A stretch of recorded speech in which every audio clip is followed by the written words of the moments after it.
Oi gente, tudo bem com vocês? Meu nome é Larissa e esse é o podcast Filme da Semana. No episódio de hoje eu queria trazer dicas de 3 filmes que eu assisti recentemente e favoritei, eu gostei muito deles. Provavelmente eles vão estar na lista de melhores do semestre. Um deles eu vi no mês passado, então eu comentei brevemente no episódio da semana passada. E os outros 2 eu vi agora em maio, então eles vão estar no episódio na live do próximo mês.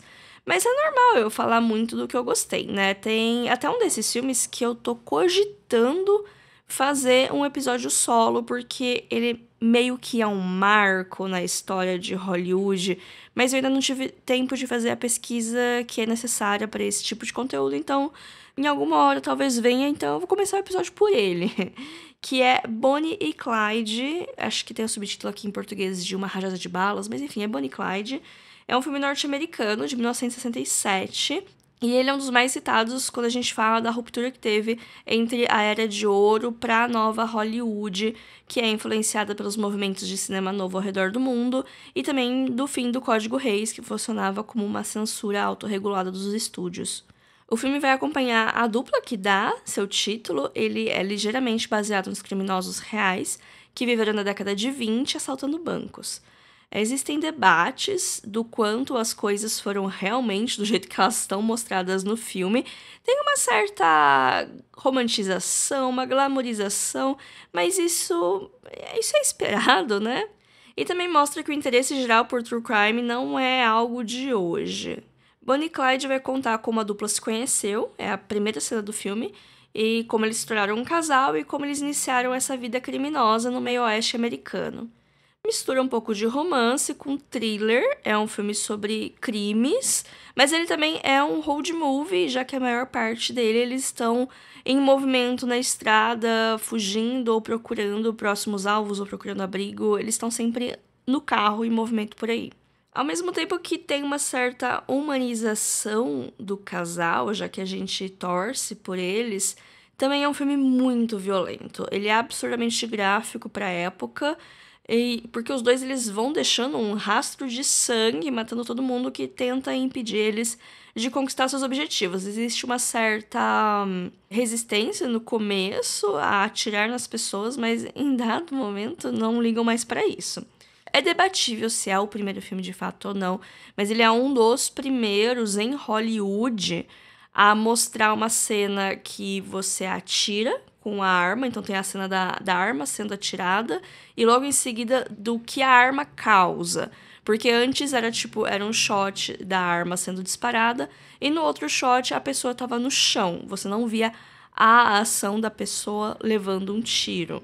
Porque antes tava rolando o Código Reis, eu falei mais sobre isso em alguns episódios atrás, mas no começo do ano, mas existia essa preocupação nos filmes serem acessíveis para todo mundo, não ter motivos que deixassem aquele filme pesado demais para uma audiência específica, porque naquela época não tinha o sistema de classificação etária que a gente tem hoje, então existia essa autorregulação. Então não podia mostrar violência, não podia mostrar nudez, não podia mostrar nada que eles considerassem impróprio. Tem muita coisa pra falar desse filme, né? Que nem eu falei, dava pra fazer um episódio só dele. São muitas camadas e eu sinto que eu tô só na superfície.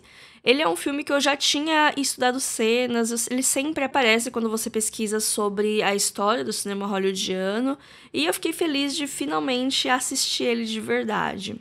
Ele tem um ritmo de filme antigo, é preciso lembrar disso para se preparar mentalmente, mas mesmo assim ele é bastante dinâmico, ele me prendeu do começo ao fim, e mesmo sabendo o que aconteceu com o casal da vida real, que é o que acontece no final do filme, eu meio que torcia pra ser algo diferente.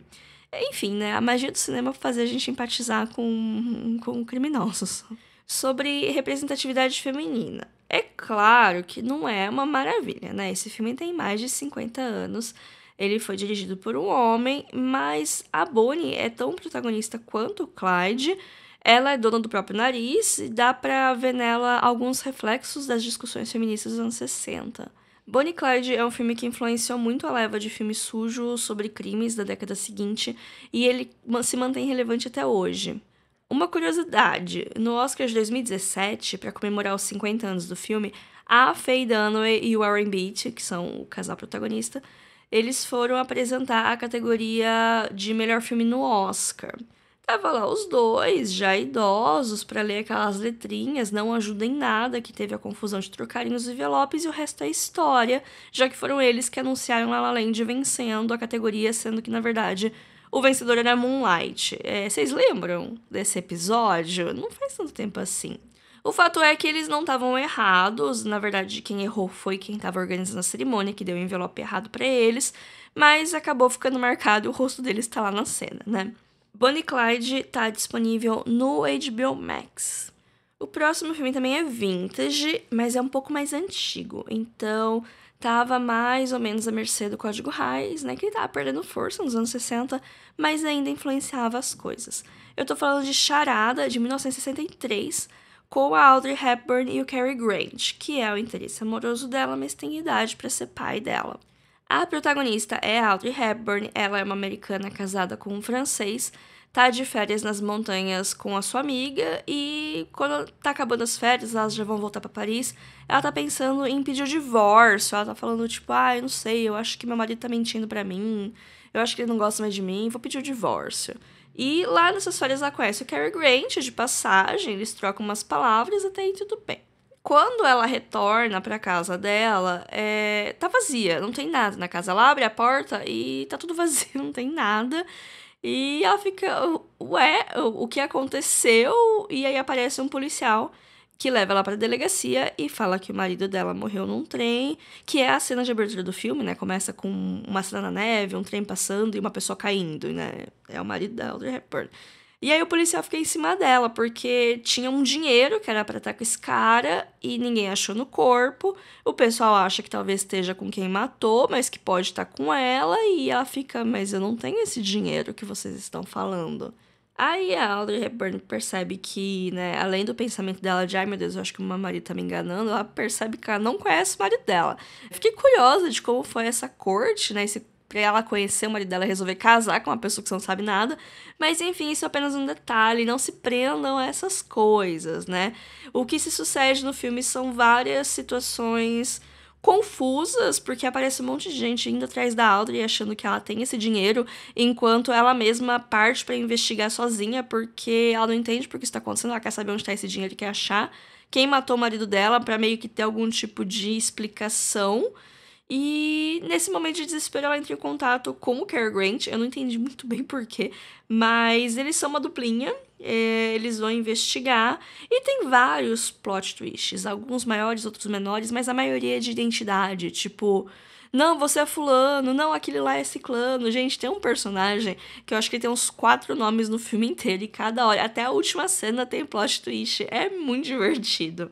O diretor desse filme é o Stanley Donen, que eu não conhecia de nome, mas eu fui dar uma pesquisada aqui, e ele dirigiu Cantando na Chuva, junto com o Gene Kelly, né, uma co-direção dos dois, e ele também dirigiu muitos outros filmes de destaque da área de ouro de Hollywood, muitos musicais, outros filmes com a Audrey Hepburn, mas a questão aqui é que esses outros filmes parecem filmes felizinhos, parecem filmes felizinhos, comédias românticas, musicais, enquanto que Charada parece um filme do Hitchcock, porque ele mistura comédia romântica, existe comédia romântica, mas ele tem esse negócio de suspense, de investigação, de plot twist atrás de plot twist, que forma uma combinação inusitada, que se eu lesse, quando eu via falar desse filme, eu achava uma combinação esquisita, todos os atores.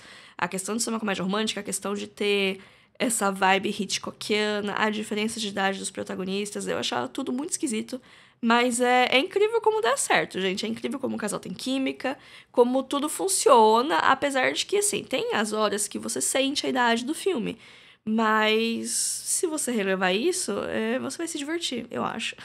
E o filme se passa todo em Paris, ele foi filmado em local, o clímax dele é no Champs-Élysées, a Audrey só usa Givenchy, tudo é lindo. É uma delícia o filme, gente, é muito divertido, eu gostei muito dele.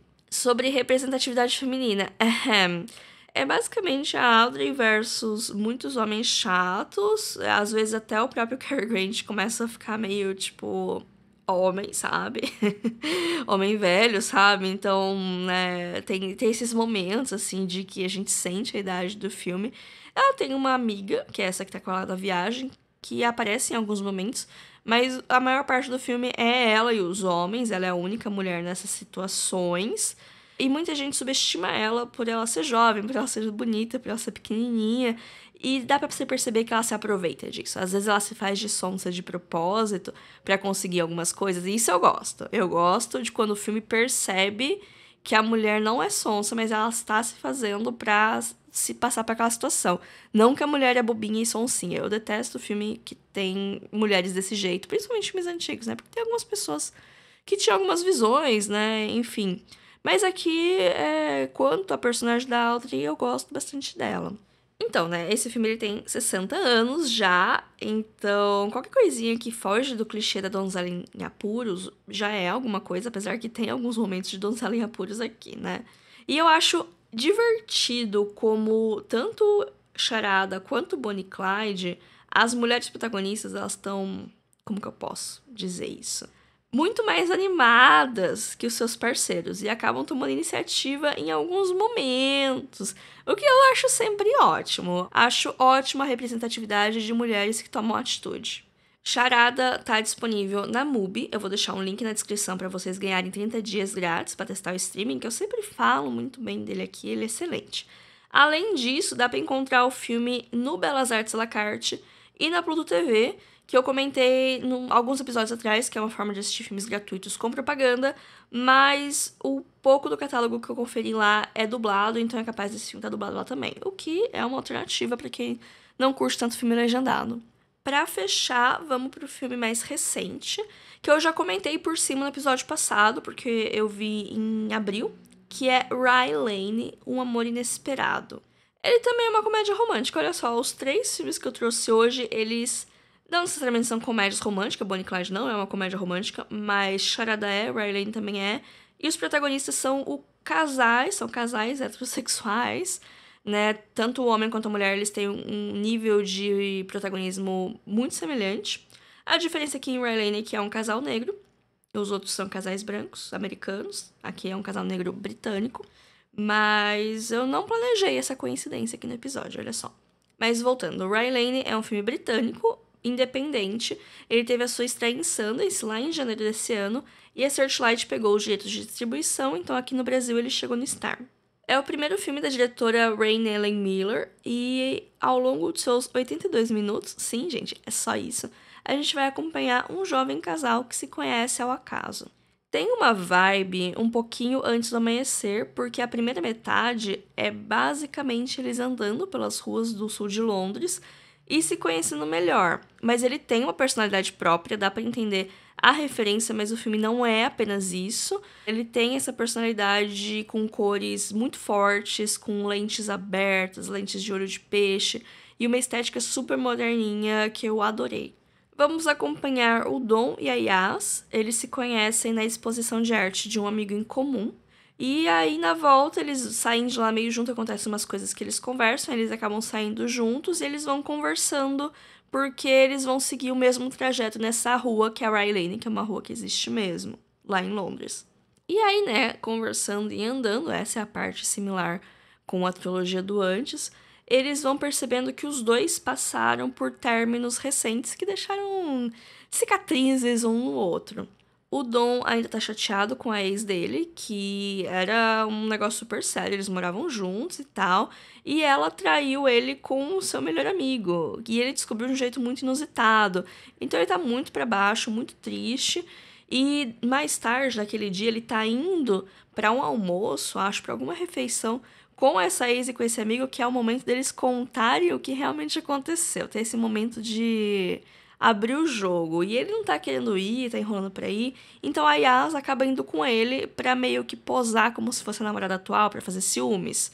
E aí, com isso, ele fica feliz, ele agradece ela meio que fala, ah, então você tá me devendo uma, então você me ajuda a fazer isso. E aí se segue um monte de loucura, assim, loucuras cotidianas. São coisas que vão acontecendo, elas vão escalando, não é nada extremamente absurdo. São coisas que poderiam acontecer. Sabe aqueles dias que você sai de manhã e acontece um monte de coisa no seu dia, você chega em casa à noite e, tipo, você fica, nossa, eu dava pra fazer um filme de como o meu dia foi hoje. É meio que a história desse filme, sabe? Não tem muito mais o que ficar falando, porque, como eu falei, é um filme muito curto.